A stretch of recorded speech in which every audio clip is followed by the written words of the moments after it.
اسلام آباد میں سابق وزیر-اعظم نواز شریف، بیٹی مریم اور داماد کیپٹن ریٹائرڈ صفدر کی مالی بدعنوانی سے متعلق نیب ریفرنسز کی سماعت منگل تک ملتوی کر دی گئی ہے۔ مزید جانتے ہیں ضمیر حسین ضمیر کی اس رپورٹ میں۔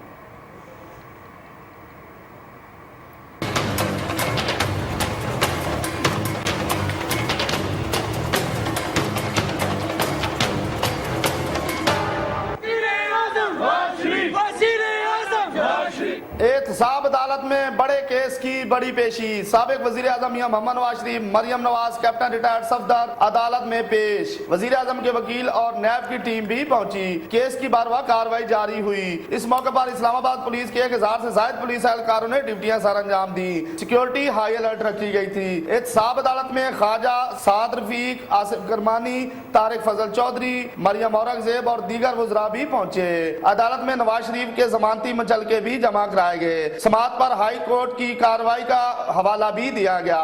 سماعت میں وقفے کے بعد سماعت ملتوی کر دی گئی۔ خواجہ سعد رفیق، مریم اورنگزیب اور دیگر نے گفتگو بھی کی۔ اب قوتیں دیکھ رہی ہیں کہ یہ نواز شریف اس پاکستان کو معاشی طور پہ مضبوط کر چکا ہے اور 2018 کے الیکشن کا بھی خوف ہے، اور جتنی قوتیں جو پاکستان کو 70 سال سے گرو کرنا نہیں دے رہی وہ آج اکٹھی ہے، اور ہمارا کاشغر گوادر جو ہے وہ ہماری تقدیر کے ہاتھ پہ ایک لائن ڈرا ہو گئی ہے، اور اس کو روکنے کی کوشش کی جا رہی ہے، مگر یہ پاکستان اللہ کا دیا ہوا پاکستان ہے اور اس کے حبیب کریم صلی اللہ علیہ وآلہ وسلم کی عنایت ہے، یہ بڑھتا رہے گا۔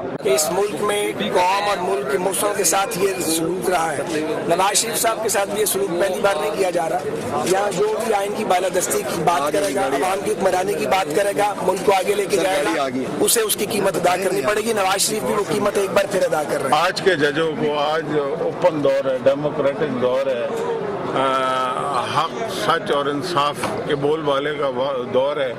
آج ججوں کو جسٹس منیر کی سنت پہ عمل نہیں کرنا چاہیے، جسٹس یعنی کی سنت پہ عمل کرنا چاہیے۔ بڑے کیس کی بڑی سماعت دوبارہ ہوگی۔